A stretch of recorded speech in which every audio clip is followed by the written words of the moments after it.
Thank you. Welcome back, everyone, and thanks to John for the great lecture this morning. I think he covered a few things. We tried to coordinate an overlap, and we decided to meet at the interaction region and the detector for EIC, partly because this is an EIC school and you're all interested in EIC, and partly because, as John already mentioned, fundamentally the interaction region and the detector and the accelerator itself all have to be integrated for the EIC in ways that are unprecedented for any other facility. We talk a lot about the forward physics in particular, and all the forward detectors going down the beam line on the downstream side with the ion ring. I'll talk a little bit more about that and talk more about the IR itself. So this is my second lecture. Real opportunity. I'll talk a lot about the interaction regions. I have a couple of slides and a reference to the second IR design as well, partly a little bit of compare and contrast, but also because there was just the first international second interaction region workshop held less than a month ago, where I link some slides and talk about that. So if you're interested in the second IR and the first IR and complementarity between the two, there's a link there and also some papers. I'll revisit luminosity, but a lot of this talk is familiar from the Gordon conference as well. It's worth reiterating. I think it's an important lesson for anyone who is either a theorist who doesn't really have connections to the operational backgrounds of these types of colliders, or the experimenters to really understand why is the luminosity curve versus center of mass energy for the EIC that way. I'll go through kind of all of the background and explain a lot more accelerator physics terms, because those come in that explanation of the overall luminosity curve. And then at the very end, I've just got one slide that I've been asked about quite often: establishing expectations. This is not a machine that will turn on like CBAP 12 JEV and immediately deliver full luminosity like a fixed target experiment. Colliders take time to tune and set up. So here you go. Primary detector location, as John already mentioned, is IR6. This is the EIC ring in the RIC tunnel. The RIC nomenclature established this as a clock. So that is 12 o'clock, 2 o'clock, 4 o'clock, 6 o'clock is where the primary detector is. That is the current star detector hall and star detector. And this is where SPhoenix sits now in IR8 and will be the future second detector location as well. It's important to point out, as I point out IR6 and IR8 here, a lot of people think that they are interchangeable because RIC has symmetric IRs where the beams collide head on. And so you can put a detector there. And the only difference really is the space available within the hall for a particular detector, or in the case, the railroad tracks that let you roll the detectors in and out as well. For EIC, that's not the case, right? These are crossing angle IRs now for EIC, and there are fundamental differences between these two IRs and a reason why IR6 was chosen as the primary. First of all, they're just different halls, right? The Star Hall, if you've ever been out there, go visit. If you haven't, the Star and Phoenix enclosures are quite somewhat different halls, built back in the old days, even back when this was originally a different type of collider called Isabel a long, long time ago, about 50 years. So, but the IR6, both beams, right? The ion beam travels counterclockwise. The electron beam travels clockwise. So you can see the electron beam is coming in here and going from the inner to the outer path, because these are horizontally crossing beams, while the ion beam also goes from the inner to the outer path going through this detector. So in this primary IR, both are inner to outer. That means that the crossing angle is somewhat natural, right? As you're curving around to come out, you don't have to back bend. It is, you're coming around the curve here, so you're naturally just stop bending and you're naturally going to cross through that IR in the right direction to cross. So the crossing angle is natural in the primary IR.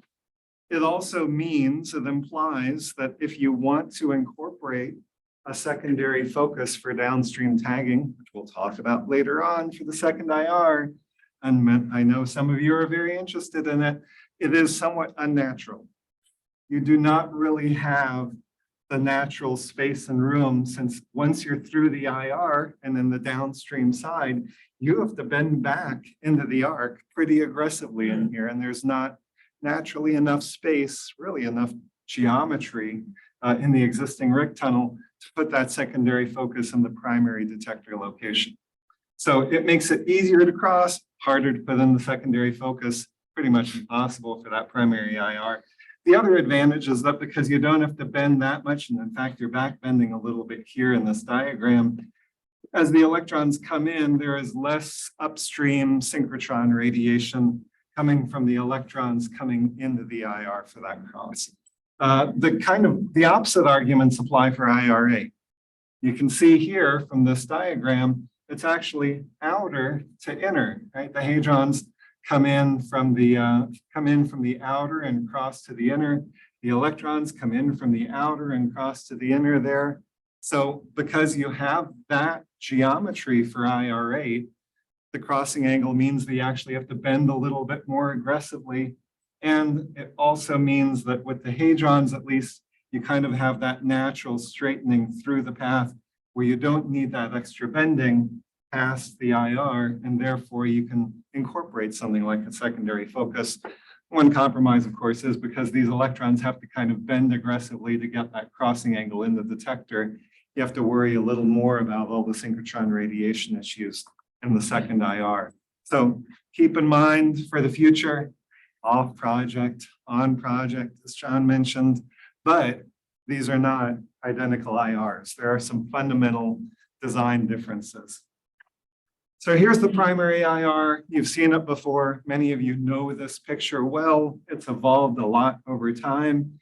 Here's that pretty crab crossing picture that John had already showed from a Sully student working with Doug Higginbotham at Jefferson Lab.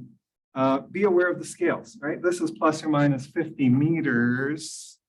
This is plus or minus 2 meters. So if I showed this to scale, it would be a noodle and you'd not be able to see anything, of course. But the primary detector is in here. You have all of this ion forward stuff going on. The incoming electrons come in here. Remember, it is inner to outer as well. And then all of this downstream stuff, the forward ion side and the back side, which is really the forward electron side, is instrumented with this luminosity detector. You look at Bremsstrahlung from electron-ion interactions. For those of you in the know, that is called the Bethe-Heitler process.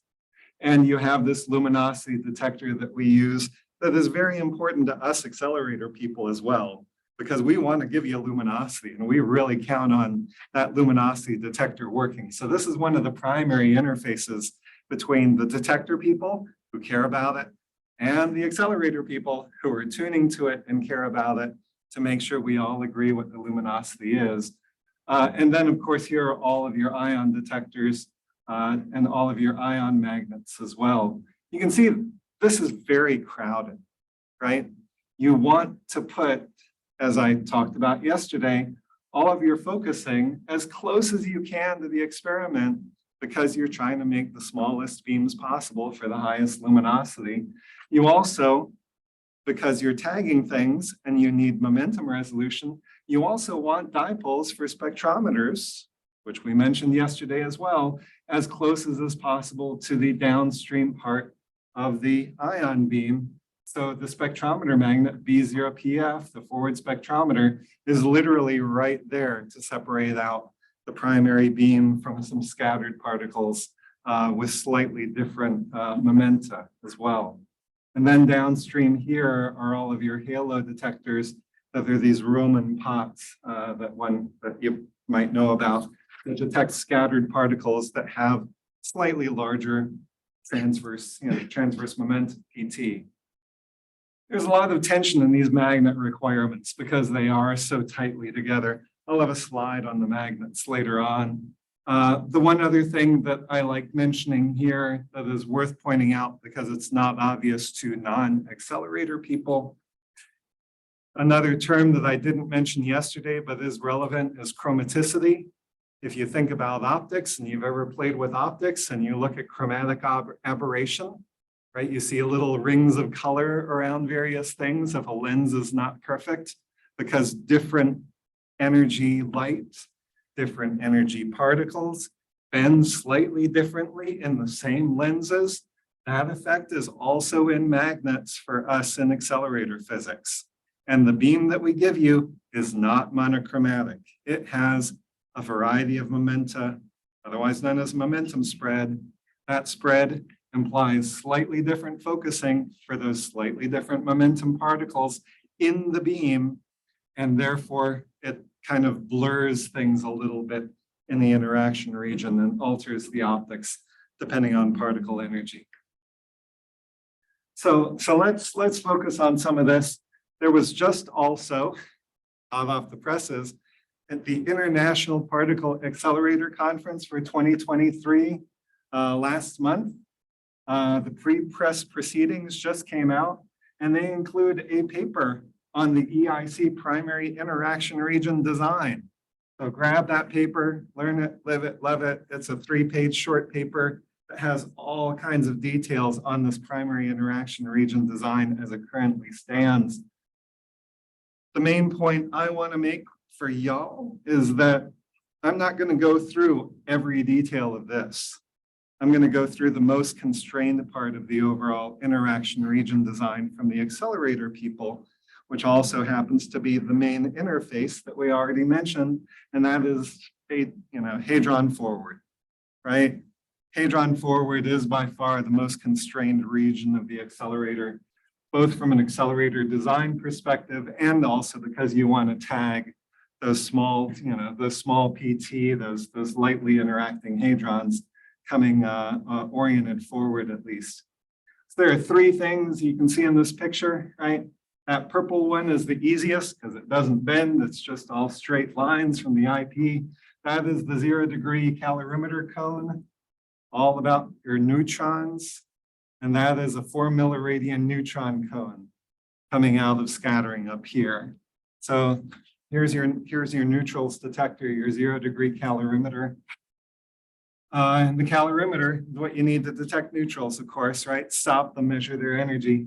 Then there are 2 other colors in there. The green color is also easy. That is the beam, plus or minus 10 RMS sigma of a 275 GeV proton beam as designed going through these magnets. And these little blocks are roughly the transverse sizes of those magnets.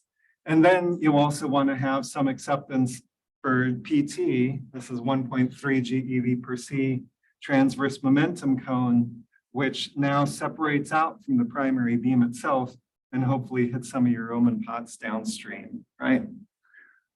Constraints, right? Certainly this thing going all the way out has to go back into the arc to recirculate through the machine, right? This is a synchrotron. The ring has to close, so you have to make sure you get back to a situation where you match the repeating or regular arc optics. So in here, I mentioned matches before. Here's your periodic optics. To get back to that, you have to go through, of course, the low beta in here. You have to do some other gymnastics for things I'll explain in a second. You have to go through some other devices, spin rotator and the snake, but then you have to get out to the match. Not much extra space, right? Everything in here has a purpose and everything in here is fit in just right. The beta star has to go down to 5.5 centimeters.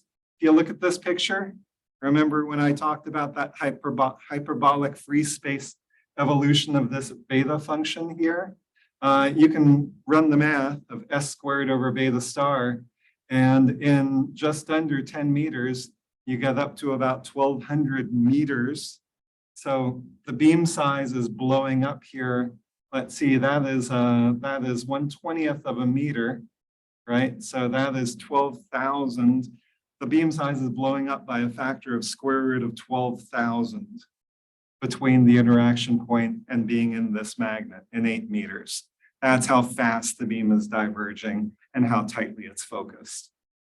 So, so you need to get there. You need to have the magnets focus you down. You need to maximize that downstream acceptance for your tagging.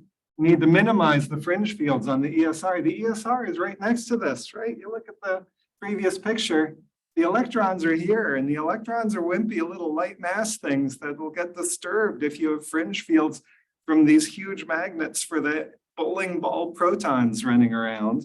So you have to, even though these things are very proximate, you have to be able to shield the electrons from those big magnets for the protons, and you have to support the other requirements. As we mentioned before, there's the crab cavities. These are the devices that kick the beams and rotate the beams between longitudinal and transverse. Literally, the beam goes through this varying transverse magnetic field, time varying, and in the course of one passage of a roughly 1 meter long proton beam, it kicks the front one way and it kicks the tail the other way. And the beam literally turns like this as it's traveling through space. That's what a crab cavity does. To do that, turns out to kick a beam with a magnetic field, you want the beta function to be big. If the beta function wasn't big, this is big, right? Well over 1,000 meters. It's as big as this is necessary to focus down here. If this wasn't this big near the crab cavities, they wouldn't have enough oomph to bend the beam and kink the beam enough for the 35 milliradian crossing angle. So you have to blow this beta function up and then get it back down into the periodic structure later here. That's one of the reasons why you don't have room. I mean, there's kind of a secondary focus here, but you're already in the magnets that are matching. You can't put your Roman pots and detectors and build a secondary focus there and blow the beam back up and get it out here. So that's the crab cavities there. No usable space for a secondary focus. 2 other items in here, a spin rotator and a snake. You want your polarized protons to come in longitudinally polarized. So on either side of the interaction region, we have spin rotators because the protons cannot be longitudinally polarized going around the rest of the accelerator, because there are dipole fields that point vertically to bend the beam horizontally. And if that spin was aligned, if the polarization was this direction going through fields like this, man, it's going to precess like nobody's business and completely depolarize. In the main accelerator, you need the polarization vector aligned with the main dipole fields. And so on either side of every interaction region, you have to have spin rotators to flip between what you need and what we need. Snakes. When we accelerate beams in the hedron storage ring, as you do in RIC already for polarized protons, turns out that there's a trick that you have to do, because as you accelerate those beams of polarized protons, even though their polarization vector is aligned with the dipoles, they still can go through resonances that depolarize them at various specific energies. These snakes help us get around that. We need them, and we need them in these locations, and we need them specifically, whoops, I'll show it in another slide. Right here, we need this snake exactly at this angle because it's got a corresponding buddy in IR 10 all the way across the ring that is also exactly at this angle. And we don't have the freedom to change it up there because of all the superconducting RF that's also in IR 10. Yes? You can't control its name. What was that, please? You can't control its name in the. We do not have the degree of freedom to change the angle of this snake. So let's say somebody comes and says, oh, I want to put in, something that goes like this, or that change this angle, or make this a little bit flatter in here somehow. It would end up changing the angle of this snake slightly and not allow us to control the polarization of the hadron beam. So this snake angle is one of the constraints of the IR design, like it or not. again, building this machine in an existing tunnel of Rick has certain constraints. John says he loves an over-constrained problem. Personally, I hate them because it makes you have to jump through hoops sometimes, but it also makes you have to get creative. So that's this picture. And because I explained beta functions, you can even see where the quadrupoles are, right? Every time there's a bend in that beta function, there's a quadrupole, one of these red suckers. And then you get down back into some periodic focusing lattice for the rest of the ring. So here's the real layout and kind of a concentration on that forward physical layout of the interaction region with the electron storage ring, electrons coming in that way, the hadrons going that way. You also have to rotate the electrons. They have the same problem as the protons going through the dipole bends and depolarizing. The other thing that dominates this picture is these big gray boxes. Big gray boxes, the crab cavities that we have to use to get the beams to collide head on and have maximum luminosity. Well, it is hard to take those bowling ball protons at 275 GeV and bend them. Those crab cavities have to be big, and they have to be big also partly because they are low frequency, only 197 megahertz. So you can do the math and figure out what the scale has to be, but it's on the order of a meter or something like that. The transverse dimensions of this crab cavity cryomodule are something like this, right? Meters. This thing is a monster. And that also is another constraint because this cannot overlap the electron storage ring. And another reason why this is 35 milliradian crossing angle. So lots of, or 25, sorry, this is 25 in the primary IR, 35 in the secondary. So the snake is a constraint, the crab cavity size is a constraint. If you're interested in the far forward section, last year, CNFS school, Alex Jens had really nice slides on all of the physics and detectors going into the far forward physics of the EIC. I strongly recommend you look at them. Alex has worked very closely with us to work on optimizing all of the far forward acceptances as we've iterated both interaction regions. So here is the EIC itself. We have the epoch detector that you've already heard about, the second interaction region for the future that you've already heard about. There are a tremendous number of R&D projects going on within the project to look at various specific accelerator technologies. And if I were to talk about that, we'd be here until Monday. I'm just going to concentrate on two of them because they are very relevant for the interaction region.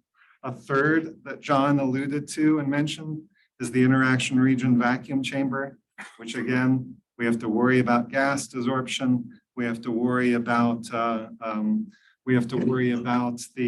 efficiency of the synchrotron radiation issues. All of that is kind of a separate R&D item, but I'll talk about the magnets first, just one slide on those, and then a couple of slides on the crab because it's big and very visual and interesting, and we have new kind of progress going on there. So those magnets, right? Let's go back and take a look at this interaction region again.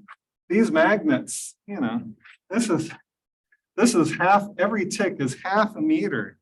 And yet I have to have these magnets within much less than half a meter of each other.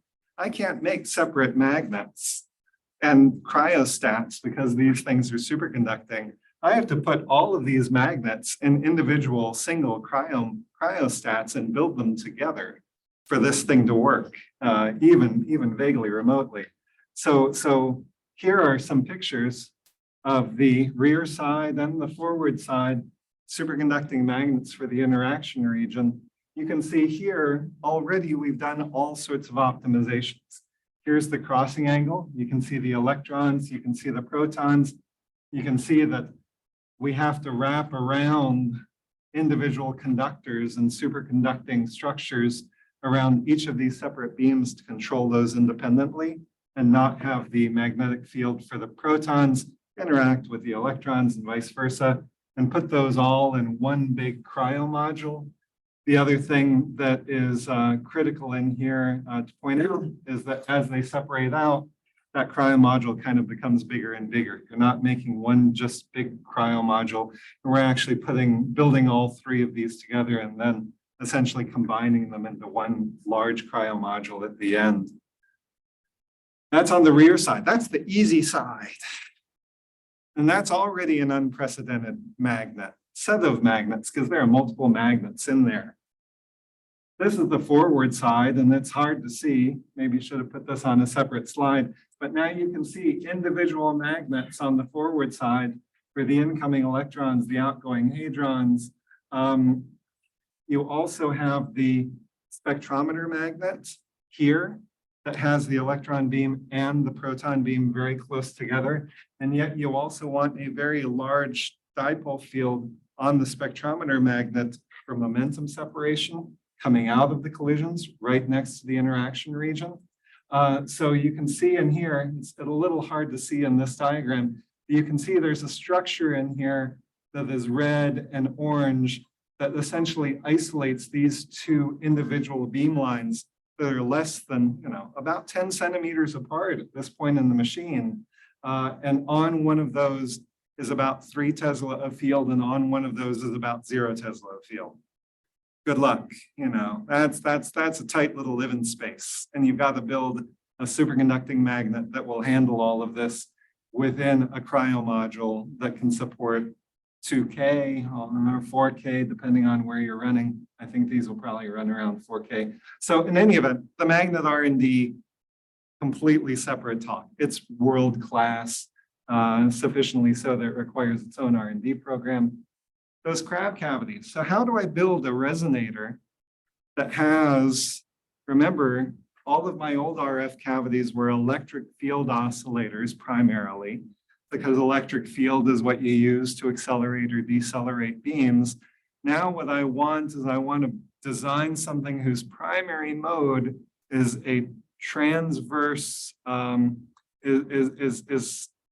transverse electric field, longitudinal magnetic field, such that no, can't be, it's also got to be transverse magnetic field, because I want to kick my particles transversely. Right? Kicking particles transversely, moving this direction requires transverse magnetic field too. You end up getting a geometry that looks kind of like this. Maybe let me move forward. This picture is a little bit better here. You see, this is a cylinder with two kind of squashed ends that have plates in the middle. And those plates act kind of like electrodes, except they are now RF electrodes, because this thing is electromagnetically oscillating at 197 megahertz in a mode that puts large field in between those plates in the middle. And this thing is a bit of a monster, right? I mean, I wasn't joking. That 1.4 meters, or 4 feet, something like that. Okay. And 0.6 of a meter, but that's just the bare cavity. Then I've got to build the cryo module around it, and all the support structures, all the tuning structures, all the other accelerator structures that make this thing work. Various peak fields, various, numbers. Remember, I said kilovolts to megavolts. This thing is actually designed to not quite push the world limits of peak surface electric and magnetic field on this superconducting resonator as it resonates at 197 megahertz, but it's not far. Okay, design conservatively, but aggressively, go. So we've designed this. It is sufficiently world-class and sufficiently unique in the world that we have to build one as part of the R&D program. Here's the blowout. Right? So this thing weighs about, after it's built, about 700 pounds out of niobium. And then you have to take that giant thing and you have to stick it in an oven, because you have to bake it out. You have to stick it in a chemical cleaning assembly, because you have to surface clean it, because it has to have exceptional surface cleanliness, because it has extremely high surface fields when it's running. and you don't want multi-packing and places where the thing sparks. All of these individual pieces have to be pressed out of high-grade niobium to, 100 micron-ish type of tolerances, and electron beam welded together. So, this is R&D. This is accelerator R&D in a can, literally, okay? And it really is very exciting. I mean, we even had to think about the levels of, so this thing is an electromagnetic resonator. There are a little bit of leakage fields going on. You have to have ways to put that electromagnetic field into this thing to make it resonate. And you have to have ways to take out the unwanted electromagnetic modes. That's what these things are at the ends. And you even have to worry about, oh, this thing is electromagnetically resonating, but some of these things at the end have indium seals because they attach to other devices that will serve as basically electromagnetic heat sinks for that energy being taken out of this cavity. Anyone here familiar with a problem with indium in this context? Indium really doesn't like high electromagnetic fields. So we actually had to make this dog bone piece long enough to pull those indium seals in that gasket away from the cavity to keep that indium from eventually failing within a year or two of operations. So really tremendous mechanical design, tremendous electromagnetic design, tremendous materials design, and understanding the niobium itself, right? All of those go into accelerator technology for one tiny little piece of a critical piece for the electron ion collider, which is the crab cavity. I love this picture because it really brings it home how hard this is, and yet we're doing it. So completely shifting gears from building, great electromagnetic bells. Somebody mentioned polarization. I had put one polarization slide in because I wanted to mention it because it is something else. I mentioned the spin rotators because you want longitudinal polarization, but we need transverse, vertical polarization. The other challenge, and this is completely non-obvious to somebody who's not an accelerator physicist, in the electron storage ring, okay, we talked about the synchrotron radiation, 10 megawatts of synchrotron radiation that we have to put back in. Those electrons, though, are polarized because you need polarized electrons. Those polarized electrons are moving around here and radiating off photons. Do photons carry spin? I think so. Okay, so synchrotron radiation also acts stochastically on the electron beam polarization. In the hadron ring, it's not a big deal. There's almost no synchrotron radiation at these energies for the size of an accelerator. In the electron storage ring, we're radiating off 10 megawatts of synchrotron power. Yes, there is effect on the polarization. What happens over time, and this is a really interesting effect, you put electrons into a storage ring, they self-polarize to some equilibrium polarization. Yay! For this type of machine at these energies, they self-polarize to an equilibrium polarization of 30%. Boo! Not good. You need 80%. The equilibrium is 30%. So what we have to do is we have to take those electrons that we inject somewhere around 85% up or down.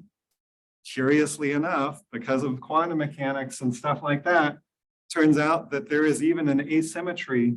Up polarized and down polarized electrons depolarize differently.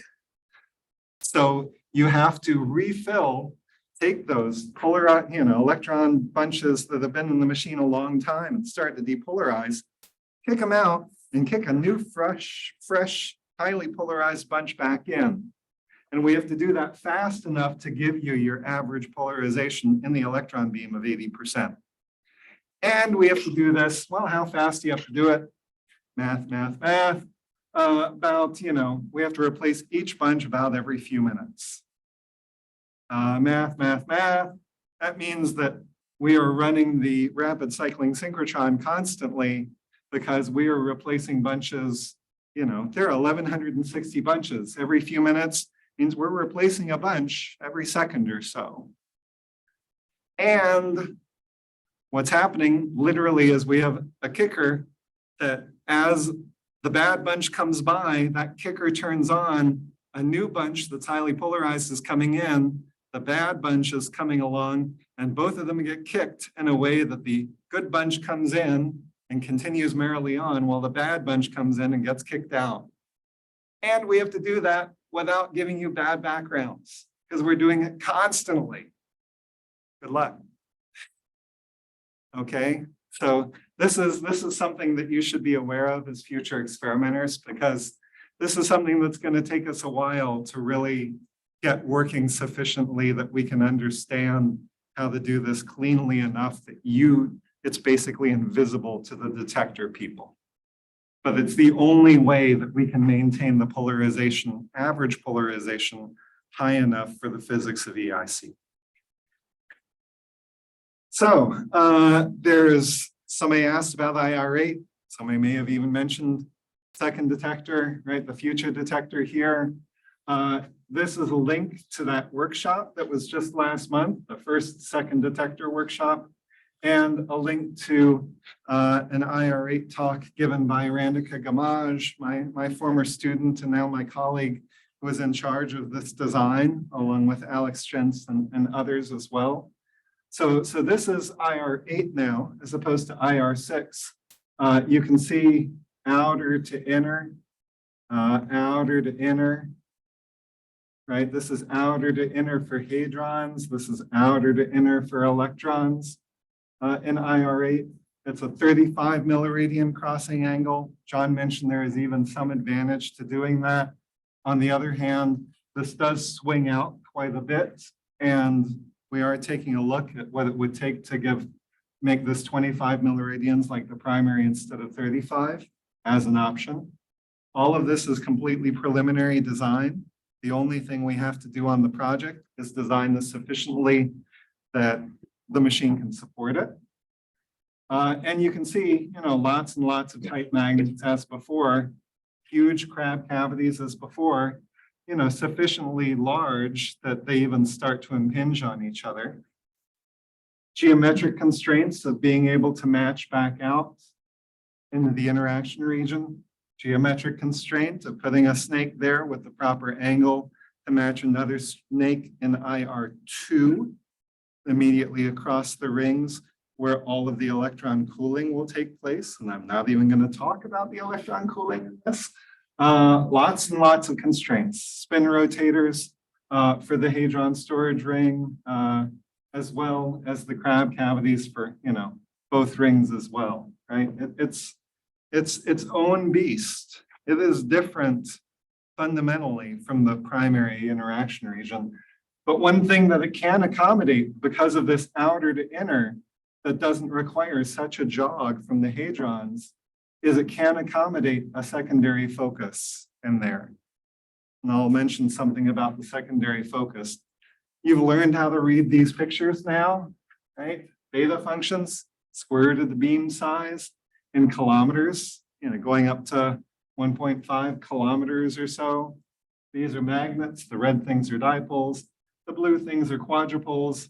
In our convention, up is horizontally focusing and down is vertically focusing. You have the interaction point here with low beta, and you can see again, to get there, we have to raise the beam size up and the beta function up to almost 1.5 kilometers on either side to get that squeeze. And then as the hadrons come out and turn around and come back down again, we get that secondary focus. It's not interacting with the beam here. The reason that this minimum is here is to make the intrinsic beam size small. One thing I haven't talked about is dispersion, which is really beam size according to momentum offset. There is dispersion here. There is not intrinsic beam size. So what this secondary IR does is it functions as a place where you can put Roman pots that are explicitly oriented towards capturing off momentum particles. And it vastly improves the momentum acceptance downstream of the Roman pot trackers in the second IR. That's one of the reasons, one of the complementarity arguments that John alluded to. Why do you need two IRs? Well, this IR may be able to have significantly improved downstream tagging acceptance because of the ability to support this extra beam gymnastic that gives you improved acceptance within your Roman pots in that second focus. And there's some numbers here. XL is like PT, that to me, or something like that. Again, it's a nuclear physics term that you're probably more familiar with than I am, but this gives you the current parameters, at least for this type of downstream momentum acceptance. And it's a lot more details are in Randy's talk. So I'm about halfway through my talk and about 3/4 of the way through my time, which is typical. So let's get on and talk about luminosity and talk more about this picture. I love this luminosity limits in one slide because it really does parameterize. I mean, aside from a constant factor of 2 pi in here or something like that, right? Increase the frequency of collisions. Of course, luminosity is going to go up. Increase the number of particles in each beam. Of course, luminosity is going to go up.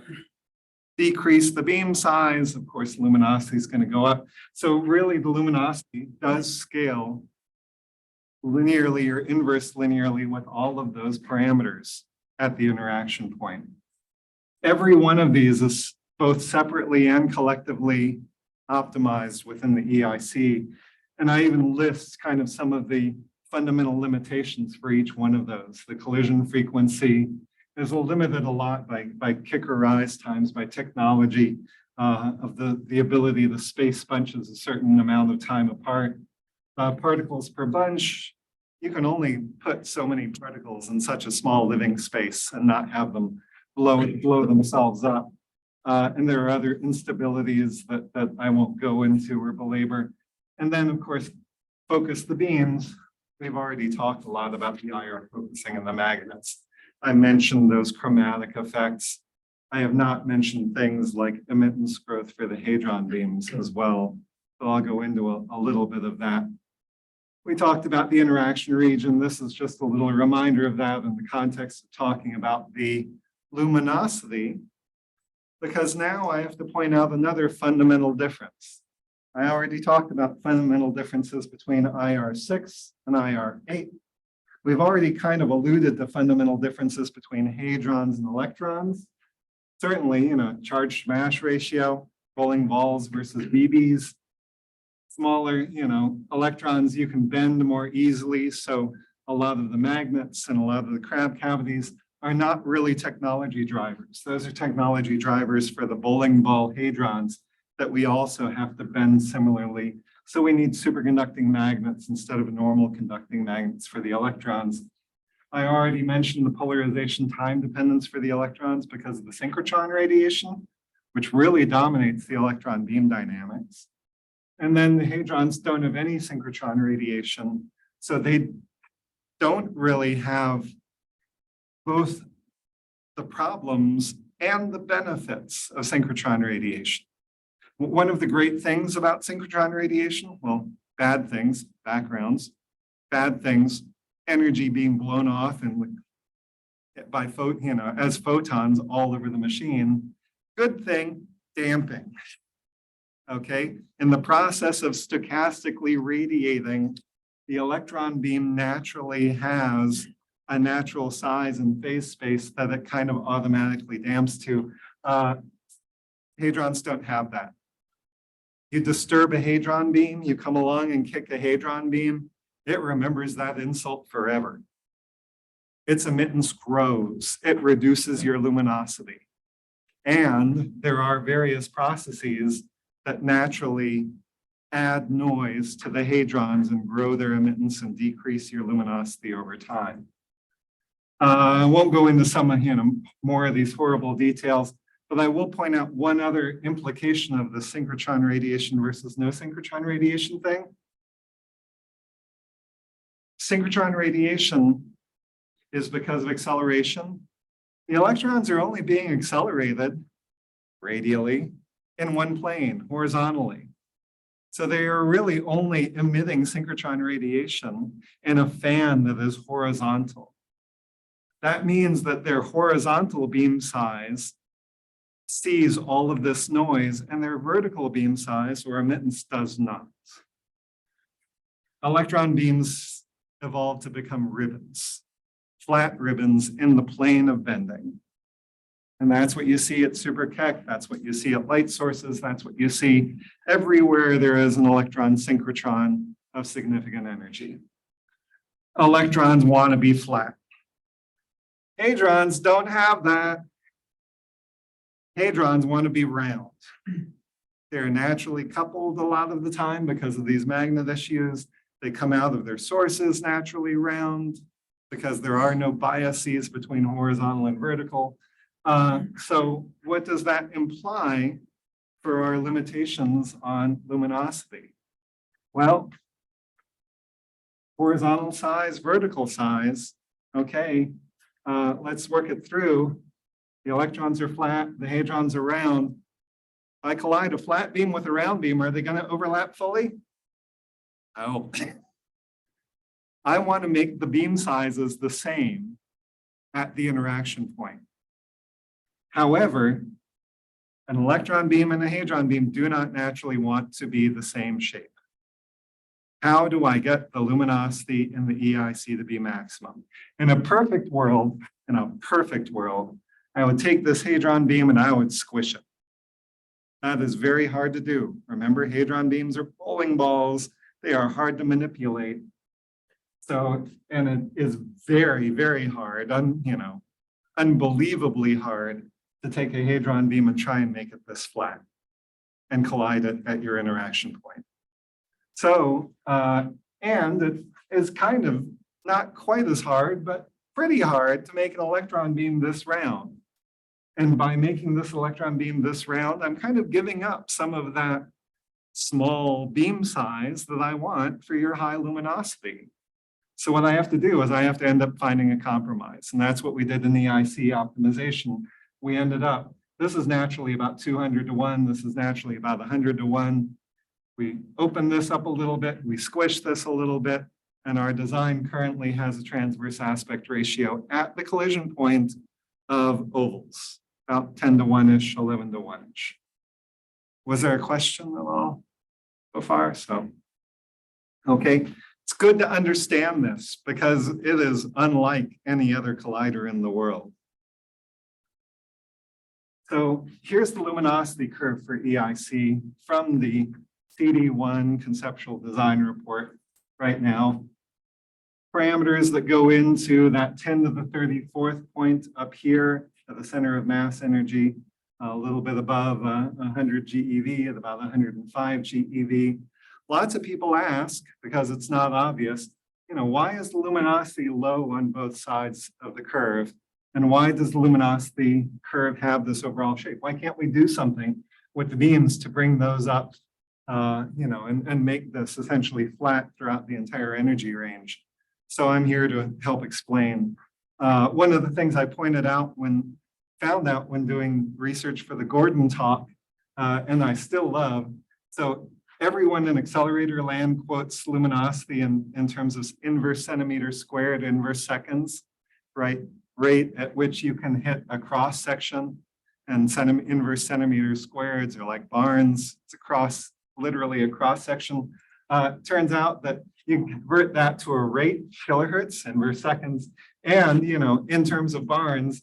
And this 10 to the 34th is really 10 kilohertz microbarns, which is a nice number to remember if you were calculating anything about cross sections for the EIC, because you can immediately get a detector rate for a given cross section just by multiplying that out and not needing to remember what a barn is.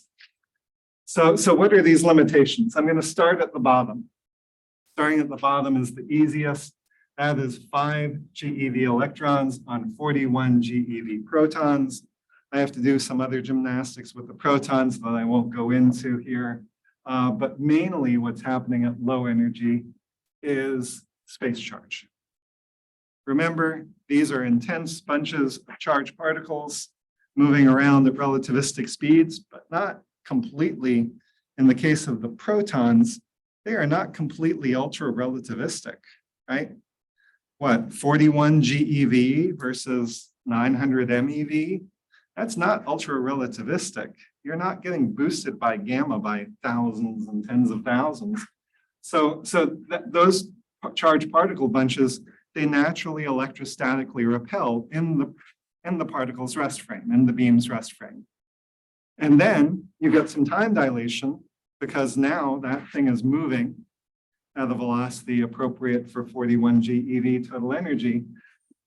That repulsion creates a natural nonlinear effect of pushing the particles out and making the emittance of the beam grow. And you can calculate that by boosting back into the lab frame. Turns out that when you do that, you can write down an equation of motion, essentially a defocusing. You can take this, you could even linearize it with respect to y and find out that there is in fact a strong linear term right there, but it is very nonlinear. If you work out all of the math for that Gaussian type of beam. And what you find is that this force term over here, this driving term, thank heavens, it scales like 1 over gamma cubed. It's a great example of time dilation because you're really getting some of these from boosting the frame. But as your particle intensity, your beam intensity goes up, this gets to be a more and more problematic thing. It can effectively limit the total intensity of the hadron beam that you can put in the machine for long periods of time at 41 JeV. So it limits your high injector, your injector emittances, but these forces also effectively limit your luminosity at low energy. We know a tolerable number for this based on experience from other accelerators. So we designed to that tolerable number that seems reasonable. And we end up getting a 41 GeV proton beam that can't quite get up to the 1 ampere that it can at higher energies. It can only get up to like 0.4 amperes or so. There's also some other scattering stuff. If you're interested, talk to me about not IBS, as you may have heard it on in the medical journals, but intrabeam scattering. They both have kind of the same effect some days. In any event, though, remember this picture, very nonlinear. Remember, I wanted everything to be linear for particle stability. Nonlinear stuff, not so good for particle stability in the long run. In the mid-range, so that was why this number is down here. In the mid-range, otherwise it would be up at least a factor of 2 and start to get on this curve. What's that curve? That curve is beam-beam. In the mid-range, at highest luminosities in this machine, we are limited by the nonlinear forces that the electrons and protons exert on each other as they collide. 2 Gaussian beams, 2 beam currents. You've all done, 2 parallel wires in undergrad or high school or whatever with current carrying wires. Same sort of thing, except now with Gaussian distributions, again, creates a nonlinear force that looks a lot like that space charge force, except it's got 2 important differences. One, it's not relativistically boosted because it's in the rest frame or in the center of mass frame, your lab frame, right? And it is an impulse. It only happens once per turn or twice per turn if you have 2 experiments going on. Turns out nonlinear forces, if they're distributed, nonlinearity is kind of a lot of things average out and they're not nearly as bad, like in the space charge, which is always happening. Impulse nonlinearities tend to be worse.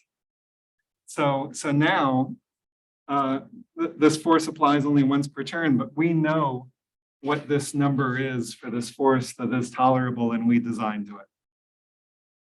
And it gets a little bit better as you go up in collision energy, only slightly, but that is the reason why this curve is going up a little bit there, is because we can squeeze the beams down a little bit more at higher energy, because naturally the particles are a little bit more fraxial, a little bit smaller in phase space, and we can get slightly higher luminosities. But ultimately, all of these points are constrained by that beam limit.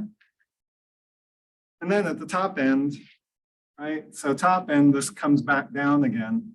the beams get smaller and smaller, except they don't, because at the top end, where now we have 18 GeV electrons instead of 10 GeV electrons, this synchrotron radiation power scales as gamma to the fourth of the electron beam energy for a given radius, given bend radius rho.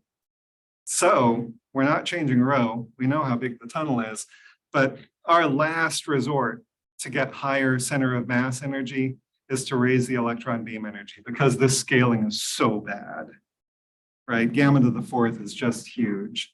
So synchrotron radiation here, it's actually a classical, not even a quantum effect, move or accelerate a charge. And now, because the charge is moving in this direction, but being accelerated radially as it moves around in these dipoles, you get a foreshortening of all of its electromagnetic radiation, and you end up getting the synchrotron radiation. So we have a limit of the amount of electron beam current that we can put in at this energy that we calculate power with, and can go up to only 9 megawatts. So that limits the electron beam current and therefore the peak luminosity at high energy. And we always want to raise the electron energy last. It's also inefficient to run at that level. So I got one more slide and then I'll wrap up. This is a slide about the luminosity ramp up for the collider.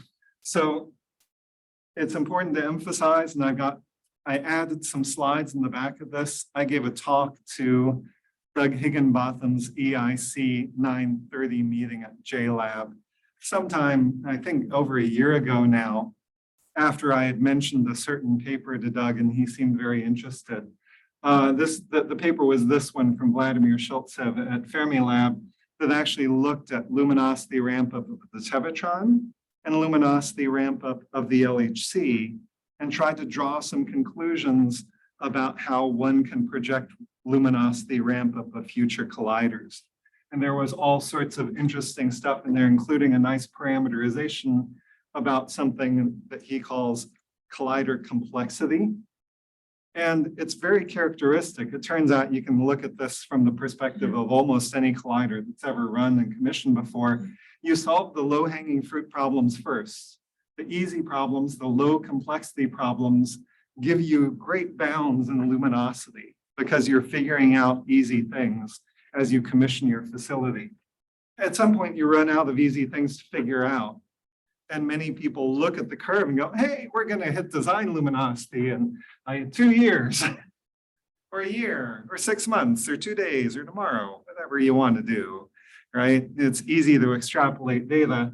Problem is, as you commission a big complex accelerator, like a collider, the complexity gets harder and it takes you longer to figure out.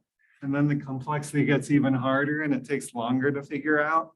And almost everyone sees kind of this roll-off. And the real question is, does the roll-off happen near the design luminosity, or does the roll-off happen well below the design luminosity? You have to work at it at the end of the day, right? So it's worth pulling down this paper and internalizing it and knowing that when this machine turns on, and it will, we will get luminosity and you will have to commission your detectors, and we will. However, the initial luminosity is not going to be 10 to the 34th or even 10 to the 33rd. And it's going to take time working together to finally get to design luminosities. We will get there, but Hera, Tevatron, look at the paper and look from experience at how other facilities have run. Even with machine learning and all of these things people talk about for operations, we're going to take advantage of every tool we got in our book, try and make this be a steeper ramp, but it'll still take time. So EIC is really highly optimized. I emphasized all of that. Here's a pretty picture of some of our team from their federal project director status meeting last year, at least. Differences in the electron and proton beam drive a tremendous number of design choices. As John already mentioned, and I mentioned both in the IR design, the separate different IRs, the geometries, the facility itself, building on top of inside the existing RIC tunnel has other constraints associated with it. And we'll get to final design luminosity, but it'll take time. So I'm only 5 minutes over. I'm around through tomorrow midday, but I know many of you are going into the city. Let's also chat during the barbecue. And I'm happy to take questions. Thank you.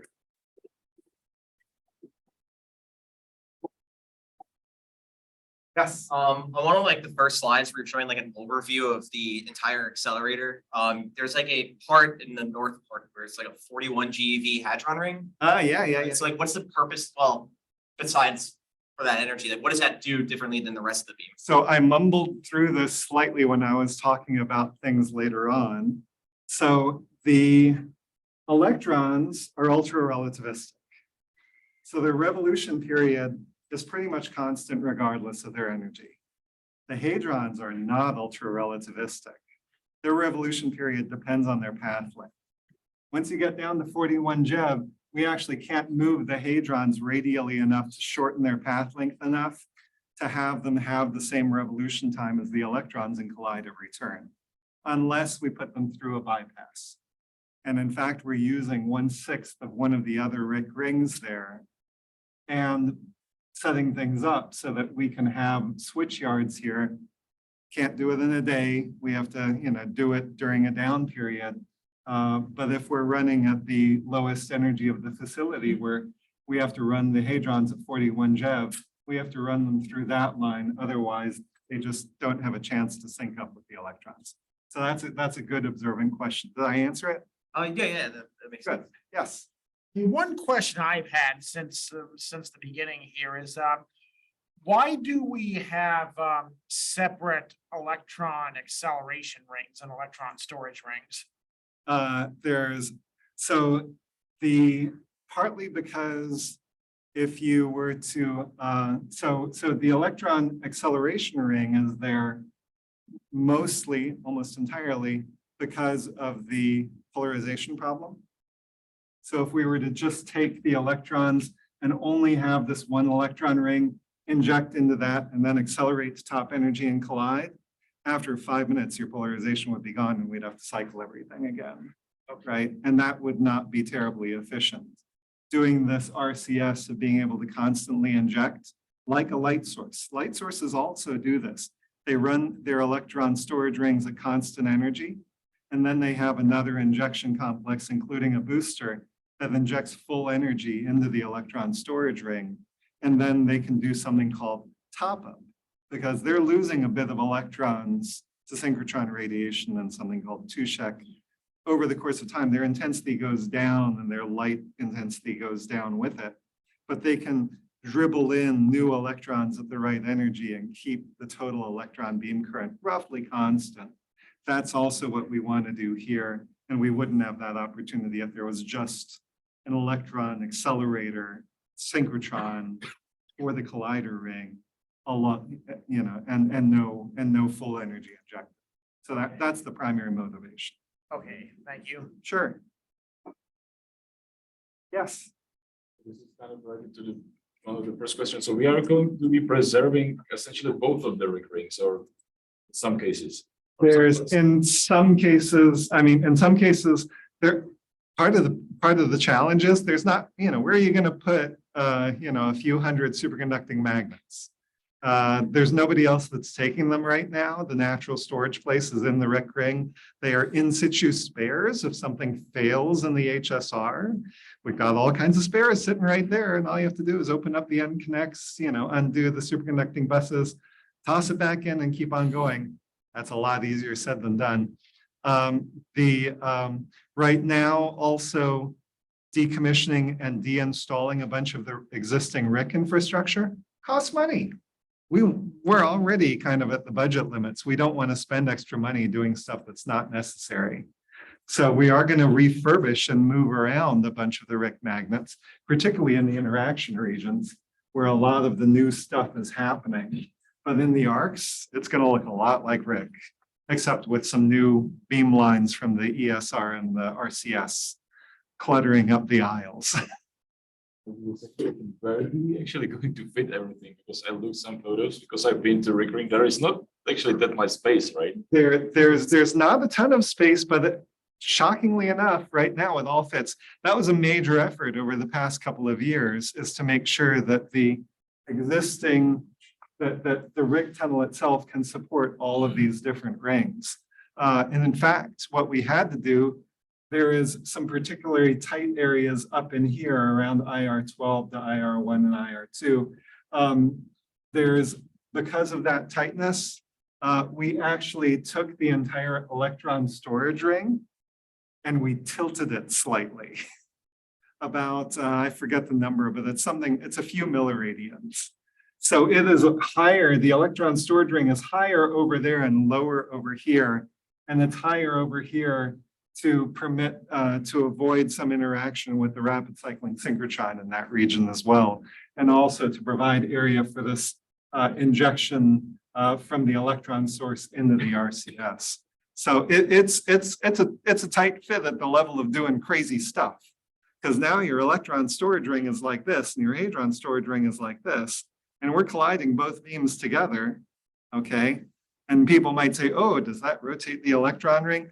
I mean, yeah, a little bit, but not much because it's, remember the aspect ratio is 10 or 11 to 1. It's a little bit of a blob, but it's not enough to screw up the luminosity. Yeah. Can you please show me where from the injector to the collision, does the electron and ions go a couple of rounds in this path, or what is the? I didn't quite understand the question.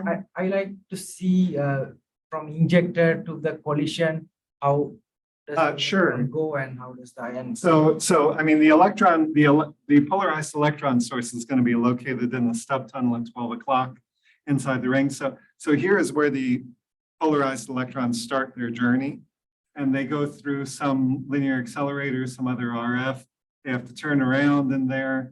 This is relatively low energy. It's a few hundred MeV at least, certainly not GeV. And then they go around that rapid cycling synchrotron about 60,000 times in 1 second, right?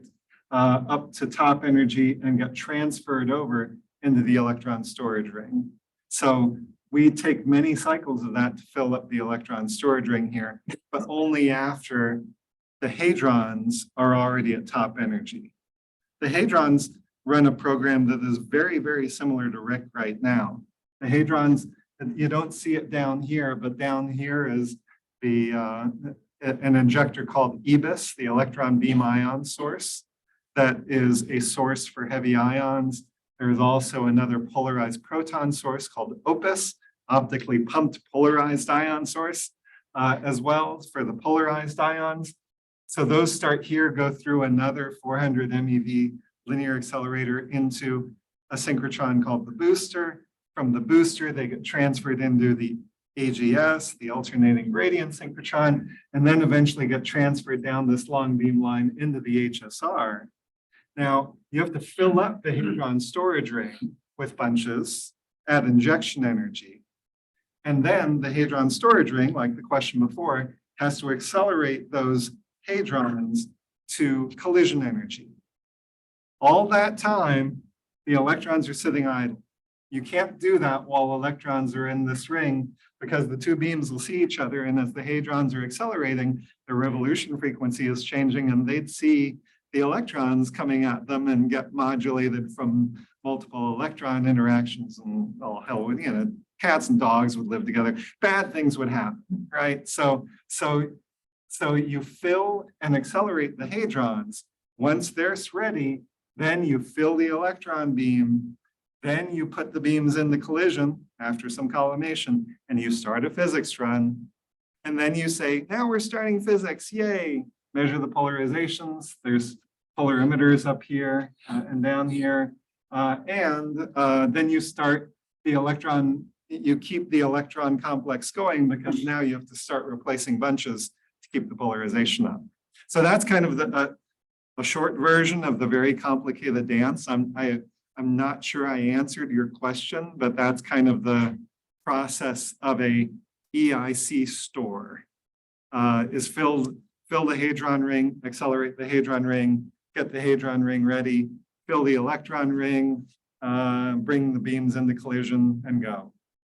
And we have to do that, often and repeatably.